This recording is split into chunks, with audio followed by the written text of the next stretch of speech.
Several cases of taxi drivers being abused have made it to the news in recent years. In April 2010, 2 cab drivers were beaten up by 3 Caucasians at Suntec City.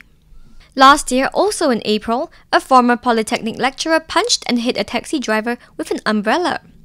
In March this year, a shipping charterer hauled a cab driver against a lift wall. Most recently on May 18th, a taxi driver and his passengers were physically threatened by 2 men who tried to pull them from the car. Taxi drivers Razor TV spoke to said that while such cases are rare, minor disagreements are common. Have you met with aggressive situations in your years as a cabbie? Oh, not really, just minor here and there haunting, but it's okay, just ignore them. Have people threatened to beat you up like passengers? Oh no, I have not met any of this. No, not so far so good. So far so good. Depends on what all this.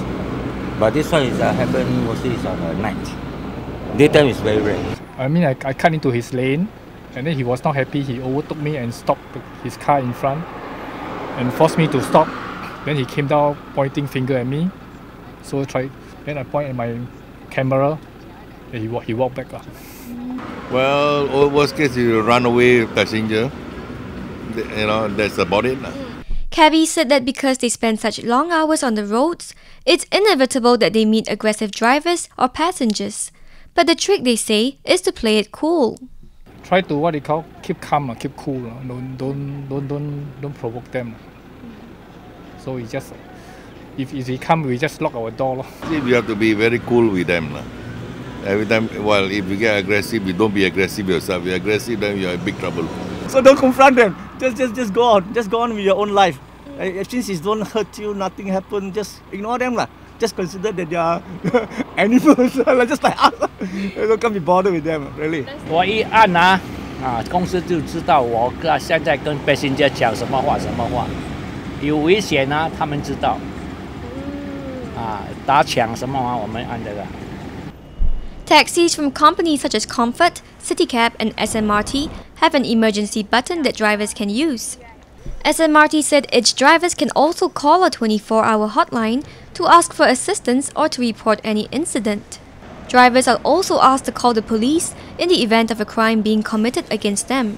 Although most of the cases involved the cab driver being harmed, the recent road rage case in May also saw the cabbie's passengers being physically intimidated. Have you ever seen aggressive behavior on the roads or when you were in a taxi? Not yet, no.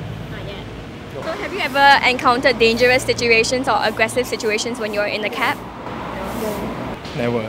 I can actually recite that experience at Changi Airport when we came back from Europe.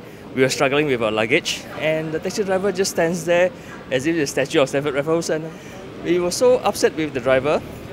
We sort of made some remarks and the driver actually came and had a voice and says, if you don't like this particular taxi, choose another one. I turned around, I spoke to the usher across the airport and says, this guy doesn't want to pick us up. So at the back behind me, he was saying, why am I shouting? I'm not even facing the guy, the driver. I was actually shouting across that noisy place and I was turned around, I'm not even shouting at you. So what do you want to do? So I asked him, you want to hit me? Are you trying to hit me? And he walked around throwing a tantrum and says, if I wasn't the driver here, I would do so. But most commuters say they would not retaliate in the face of violence. How would you deal with aggressive people? Try to hide, run away from them. Just be passive, not to make them even more angry, just to talk to them nicely. Call police. Try to calm the situation down. If not, then see however it goes, and in one way or another, try not to harm each other. After all, we are all Singaporeans. I think I'll take out my handphone and storm it. For us, if anybody were to approach me in this manner, I stand up, I look at him in the eye and says, are you trying to do that? And by sufficiently there, of course, I stand in a position where I am fully capable of defending myself. And they'll be pretty taken aback. The point here is, you must let them through your body language and eye contact and confrontation and say that, don't try, you too can get hurt. Watch our other clip to hear from taxi driver Sebastian Fook, who together with his passengers was attacked by 2 men in May.